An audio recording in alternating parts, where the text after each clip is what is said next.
Pronto, a partir de agora está com vocês.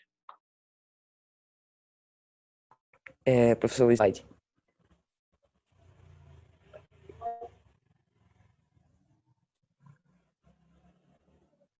Pode, né, professor? O senhor está com o microfone desligado. O slide da gente, eu enviei para o senhor. Sim, eu estou abrindo. É que eu disse que estava abrindo, mas tinha o microfone desligado. Aí foi mesmo que não entendi nada. Entendeu? Já estou abrindo aqui o slide para vocês apresentarem. Tá bom? Só um minuto. Eu carrego aqui.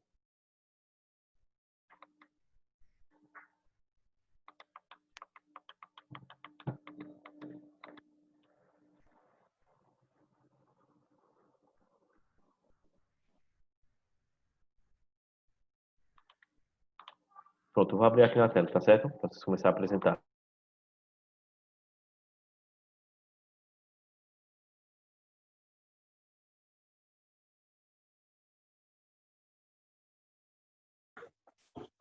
Bom dia, a gente vai apresentar sobre os campos de concentração.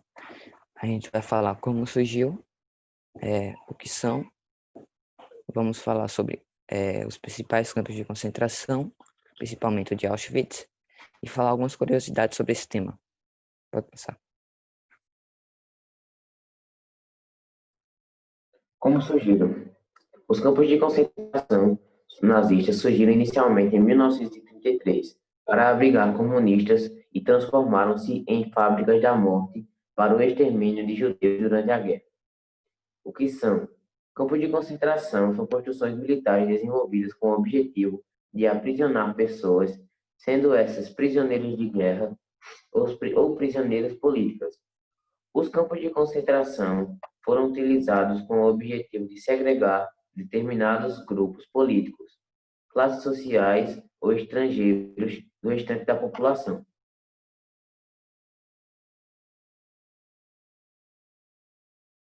Pode passar.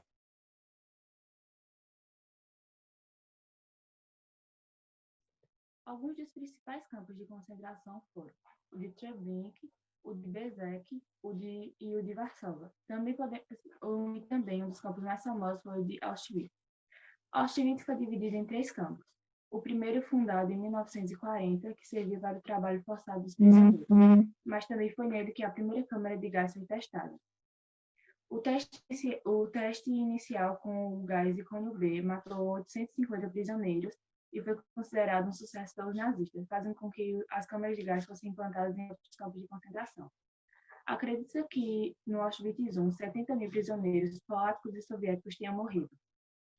O Auschwitz II foi construído em 1941 em Birkenau e foi usado especialmente para o extermínio.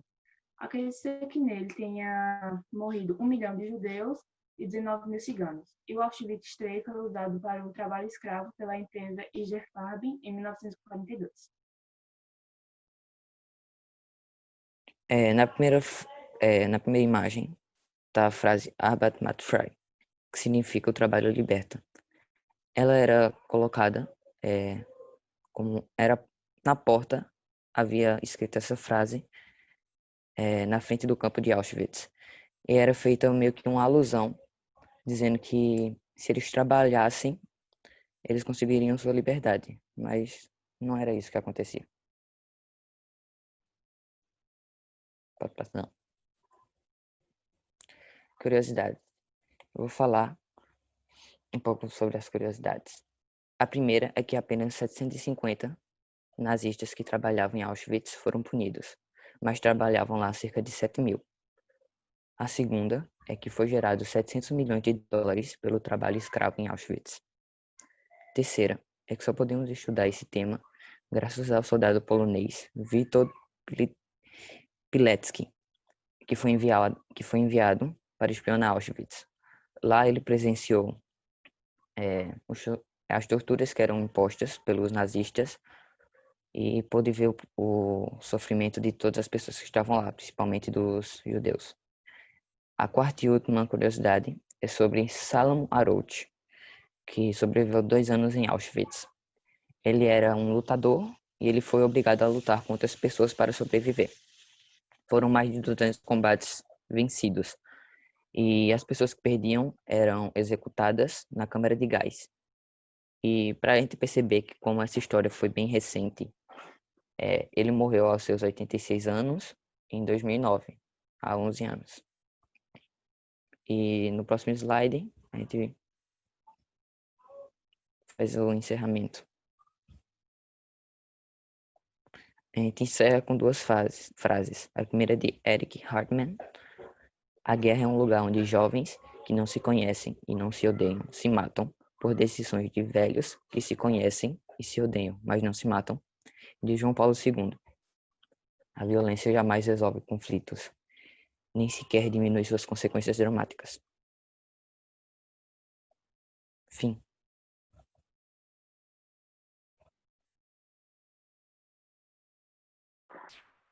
Ok, parabéns aí, equipe. Né? Na verdade, é um tema muito forte, né? Campos de concentração é um tema muito, muito forte mesmo. Né? Se a gente se aprofundar, né? Eu tive a oportunidade de me aprofundar nos estudos de campos de concentração na faculdade.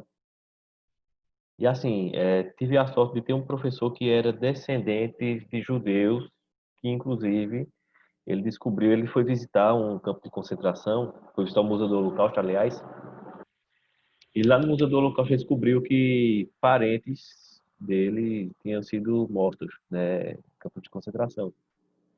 Esse é um tema Foi muito mais de forte. 1 milhão, né? Isso é, De judeus aí não é muito difícil. sim, sim.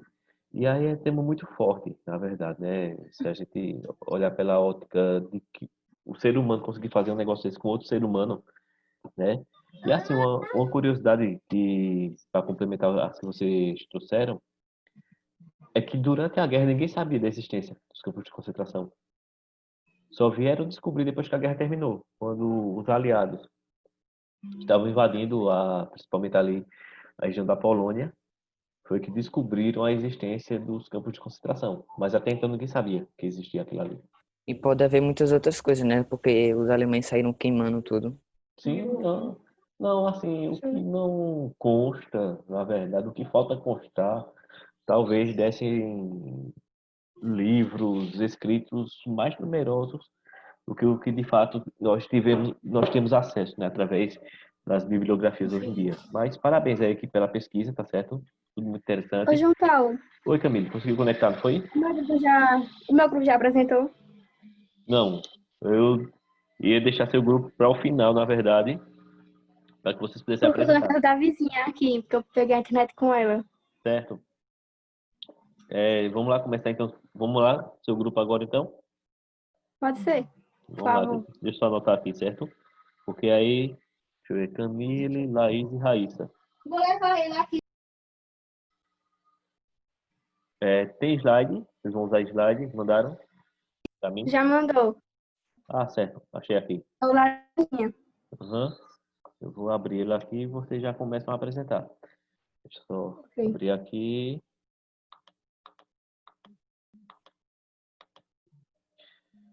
Deixa eu ver. Pronto. Vou abrir aqui o slide para vocês apresentarem, tá certo? Pronto, podem dar início à apresentação de vocês. Bom dia, a gente vai falar sobre a consequência da Segunda Guerra Mundial. Pode passar o slide, João. Conferência de Yalta. Depois da Segunda Guerra Mundial, dois países invadiram as áreas de influência dando início à Guerra Fria. As principais causas dessa guerra foram que a União Soviética buscava implantar o socialismo nos outros países para que pudessem expandir a igualdade social baseada na economia planificada, Partido Comunista, igualdade social e falta de democracia. Enquanto os Estados Unidos, a outra potência mundial, defendia a expansão do sistema capitalista baseado na economia de mercado, sistema democrático e propriedade privada. Isso foi consolidado por duas conferências. A primeira foi a Conferência de Yalta. Essa conferência aconteceu em fevereiro de 1945, na cidade de São Francisco, nos Estados Unidos. Ficaram estabelecidos os territórios de cada país, principalmente das potências do eixo Alemanha, Itália e Japão. O objetivo central dessa conferência era determinar a divisão dos territórios, sobretudo europeus, além de apresentar a ordem internacional no período pós-guerra. O evento recebeu esse nome em referência ao local que aconteceu, ou seja, na cidade de Yaltã, na região da Crimeia. Fizeram parte desse evento cerca de 700 conselheiros militares e, dentre eles, se destacaram três importantes figuras, que foram Frank Roosevelt, dos Estados Unidos, Joseph Stalin, da União Soviética, e Wilson Churchill, do Reino Unido. Eles ficaram conhecidos como os Três Grandes. Nesse encontro, os três grandes líderes assinaram um documento confirmando o fim da guerra e a paz entre os países envolvidos. E, dentre os objetivos, estavam o fim do nazismo, do fascismo e da influência alemã, bem como a divisão da Alemanha em 4 zonas de ocupação. Cada zona seria anexada aos respectivos territórios da Grã-Bretanha, Estados Unidos e União Soviética. E a Alemanha teve seu território dividido e seus recursos materiais e econômicos controlados.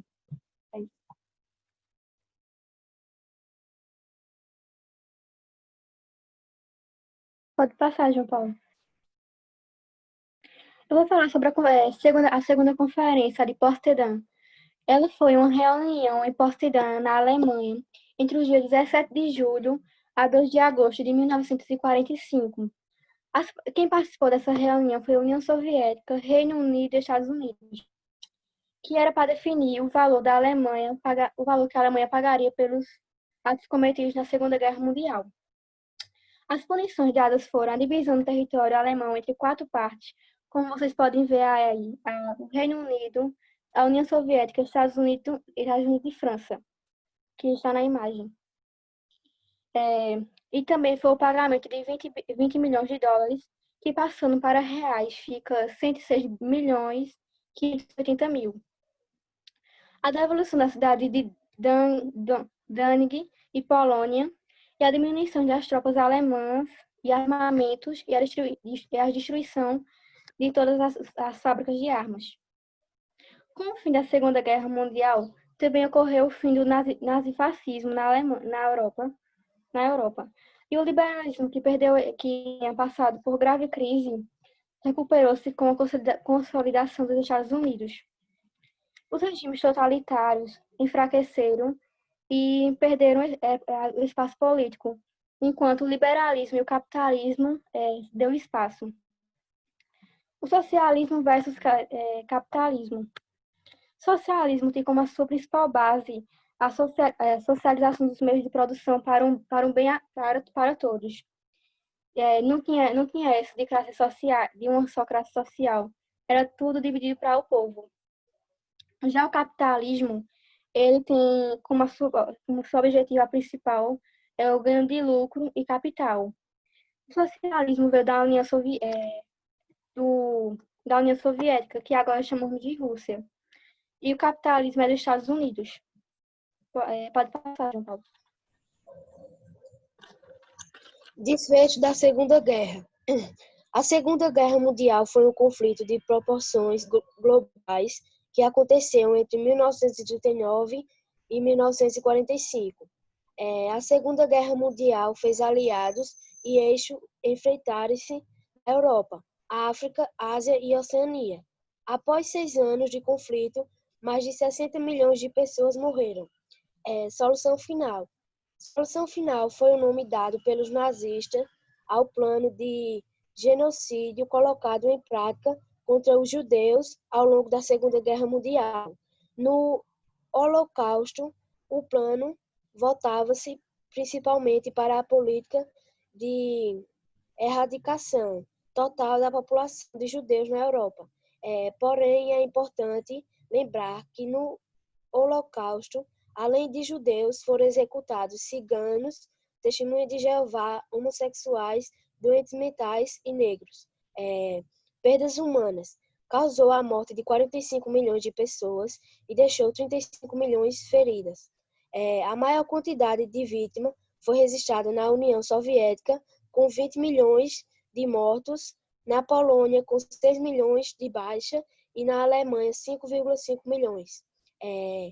Produção industrial. o aprimoramento de técnicas, o surgimento de máquinas e a introdução de novos meios de produção. Pode passar.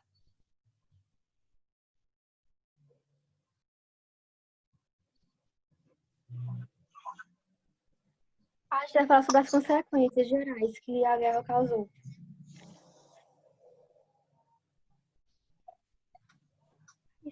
Elevado número de mortes civis, soldados e judeus, perdas materiais, desvalorização da moeda.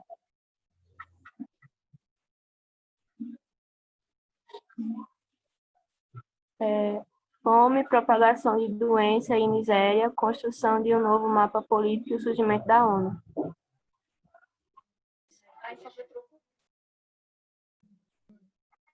E acabou, João Paulo. Ok, gente.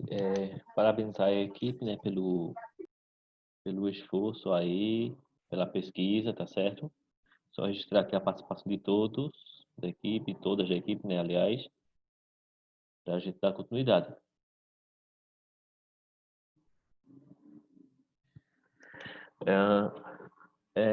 Com relação, né, a essa questão aí, a essa consequência, realmente essa bipolaridade mundial que vai acontecer pós-guerra, né, no caso, o mundo é dividido entre dois sistemas, socialismo, representado pela União Soviética, e capitalismo, representado pelos Estados Unidos, vai fazer um redesenho do mapa da Europa, do mapa mundial, na verdade, e vai colocar o mundo numa grande disputa, né, por conta que tanto uma quanto outra nação queriam impor seu modelo como sendo o ideal para o mundo.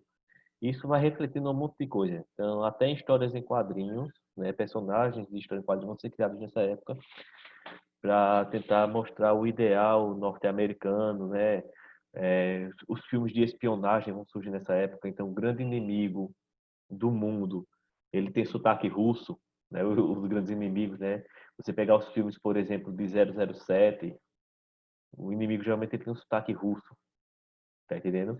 Então, assim, a gente incluiu muita coisa da indústria norte-americana na época baseado nisso aí, né? E alguns personagens de quadrinhos, eles vão se enquadrar nessas questões aí. Então, o próprio Capitão América, o próprio Superman, se você olhar as cores do, dos primeiros personagens, né, de histórias em quadrinho, né? Capitão América, o próprio nome já diz, né? O América, né? O Superman, a roupa é azul, vermelha, mostrando ali as cores da bandeira dos Estados Unidos, né? Então, assim, são criações, né, que vão justamente objetivar mostrar, dominar ideologicamente, né? Nós somos melhores, inclusive até nossos heróis são melhores que os de vocês. E observa que a Viúva Negra da Marvel, né, da equipe dos Vingadores, ela é russa, só que depois ela se converte para o lado dos norte-americanos e ali entra para também o grupo dos Vingadores, né? Mas Romanov, até o nome dela, Natasha Romanov, é um nome totalmente russo, né? E Natasha é marca de vodka, né, também, inclusive, né? Aí, vodka é russa, né? Aí, conhecimento extra aí para Igor, principalmente, né? Uma bebida de origem russa, né? A vodka. Eu acho que ele não tá nem escutando, danado, né? E que se popularizou, tá certo? Oi, Felipe, tu ia falar alguma coisa? Ia tocar para levantar a mão. Eu ia. É que tipo, o nome Capitão América não é só dos Estados Unidos, né? É de nós também. Mas a intenção não é que ele fala latino-americano, não, viu, filho? Você pode ver, quando a gente diz assim, olha, fulano é americano, a gente está se referindo que essa pessoa é dos Estados Unidos, né? Eles se acham como sendo os únicos americanos de verdade, né? Tanto é que ele diz, não, se tu assistir filme dos anos 90, que esse filme, por exemplo, filmes de artes marciais dos anos 90, Bruce, não, Bruce Lee já é mais antigo, é anos 70, 80 mais ou menos, Bruce Lee. Então, não, tô indo para a América. Aí o camarada desembarcava onde? Nos Estados Unidos. Entendeu? Então, quando ele fala, logicamente, nós somos americanos também, né? Mas aí ele não está nos homenageando, não. Eu só vi um personagem de quadrinhos, assim, se tratando de herói que representava o Brasil, que a Canário, ela é do grupo da Liga da Justiça, é a parte da Liga da Justiça. Acho Canário, que é. né? Canário Negro, alguma coisa É uma assim. coisa assim, exatamente. E Eu acho que fora, eu sei. e fora isso, a nossa representação mais famosa dos quadrinhos é Zé Carioca. Um papagaio malandro que vive passando a perna no Pato Donald. Ou seja, vê o ideário que eles têm da gente lá fora, né? Nossa representação. Vamos lá, já que eu puxei a conversa com o Luiz, é o grupo dele agora, né? Luiz, Yasmin e Pauíque. Tem Começar? slide, né, vocês, né? Não, tem não. Entendeu? Beleza, então vamos lá. Bora começar, né? Bom dia. Nós vamos falar sobre o julgamento de Nuremberg. É na página 134, 135 no livro de história. Eu vou começar falando sobre o que foi o julgamento de Nuremberg e dando um apanhado geral sobre o assunto. Ó, o que foi? Foi a formação inédita de um tribunal internacional para julgar o alto escalão nazista por crimes da Segunda Guerra Mundial e contra a humanidade. Os procedimentos duraram 315 dias, que foram de 1945 a 1946. E aconteceram no Palácio da Justiça de Nuremberg, na Alemanha. No total, foram 24 candidatos, mas somente 22 deles foram ao julgamento. Robert Ley cometeu suicídio antes de ser julgado no tribunal e Gustav Krupp recebeu dispensa por saúde. Os procedimentos jurídicos foram montados para trazer justiça aos acusados de forma imparcial, diferentemente do que acontecia com os rivais capturados pelos nazistas. Pode ir, Paulo. Foi mal, tava concentrado no teu aí. Eu vou falar sobre o Tribunal Pioneiro. É uma operação que serviu de base para uma criação de leis internacionais. Botar um aqui. O poderoso O chefão. Pauíque, Oi. peraí, tenta falar de novo. Teu áudio chegou aqui bem falho mesmo. Mas, rapaz, de novo. Então, agora melhorou, agora tá bem limpinho. Aproveita.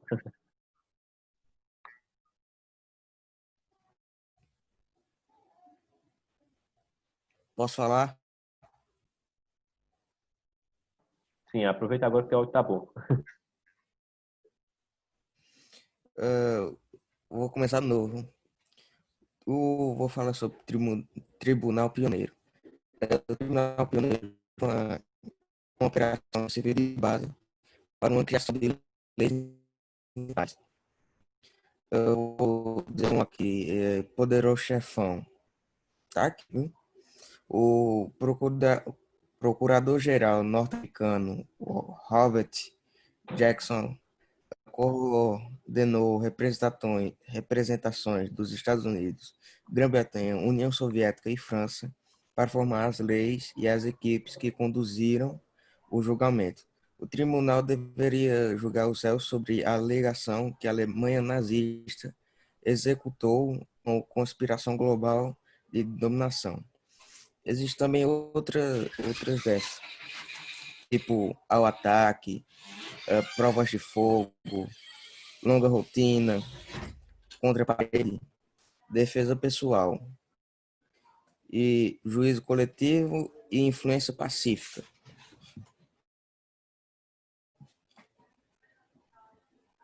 Posso ir? Eu vou falar sobre os principais réus de Nuremberg e o comportamento deles ao longo do julgamento deles. Hermann Göring, ele era o número 2 na hierarquia nazista e ele era o marechal. Ele liderou a maioria dos acusados e pegou uma última peça contra os aliados. E ele cometeu suicídio antes de ir para a forca. Albert Speer, ele era o ex-ministro de armamentos e adotou um discurso de arrependimento em relação ao nazismo e escapou da pena de morte, mas ele pegou 20 anos de prisão. Rudolf Hess, ele era o secretário particular de Hitler. Ele bancou louco durante o julgamento e recebeu prisão perpétua. E Rudolf, ele cometeu suicídio em 1987, após 42 anos na prisão militar de Spandau. Karl Donitz, Ele era o líder da Marinha e pegou só 10 anos de prisão, graças a uma carta de um almirante norte-americano declarando que a conduta dele de guerra tinha sido justa.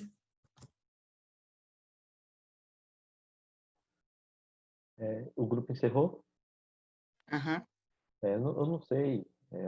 Eu gostei dessa parte que Yasmin apresentou, principalmente porque ela né, trouxe uma radiografia do julgado, né? Eu não sei até hoje o que é que eles chamam de conduta justa em uma guerra. Não sei qual é o critério que cara, é como o grupo de Guilherme trouxe lá no final, né? Jovens que não se odeiam, não se conhecem, se matando por conta de velhos que se odeiam, se conhecem, mas não querem se matar, né? Não querem morrer. Não sei o que é que se chama de conduta justa, porque se nós formos analisar direitinho, os próprios aliados, quando invadiram ali a região da Europa, assim, invadiram a França, invadiram a Alemanha para tentar deter ali os nazistas. Existem milhares e milhares de relatos de mulheres alemães que foram estupradas por soldados soviéticos. Tá entendendo? Então, assim, o que é que elas, civis alemães, que não tem nada a ver com a história, né, iam... Por quê? Né, eles teriam que pagar dessa forma. Eu vou mandar um outro link para você daqui a pouco, gente. Deixa só o Felipe falar, aí eu... Pode falar, Felipe. No filme de Hitler lá, que você tinha pedido, quando ele ir embora, eles começam a falar que ou o povo sai ou vai começar todo mundo a morrer quando os aliados começam a chegar. Aí eles começam a matar um monte de civil, sei lá. Começa a cair as bombas e tudo. Não, pois é, É basicamente isso. eu não sei o que é Fizeram uma que... Eu não sei o que é conduta justa em guerra, não, mas enfim. Foi bacana, gostei. O julgamento do Nuremberg tem inclusive filme, né? Tem inclusive em filmes, etc. E tem também um livro chamado Eichmann em Jerusalém, que é o julgamento, né, de Eichmann, que era um dos braços direitos de Hitler também, escrito por uma filósofa chamada Hannah Arendt, que ele descreve o dia a dia dele lá nos campos de concentração, inclusive, tudo mais. A maior frieza. Passava o dia assinando sentenças de morte, chegava em casa à noite, tomava meu banho, pegava um jornal, ligava, colocava um disco na vitrola e ia tomar meu uísque. Brincava com a minha filha e ia dormir. E o senhor sente algum remorso? Não, estava cumprindo meu dever. Entendeu? Então a galera era fria, cara. Nazista é uma raça. Era uma raça fria danada, viu?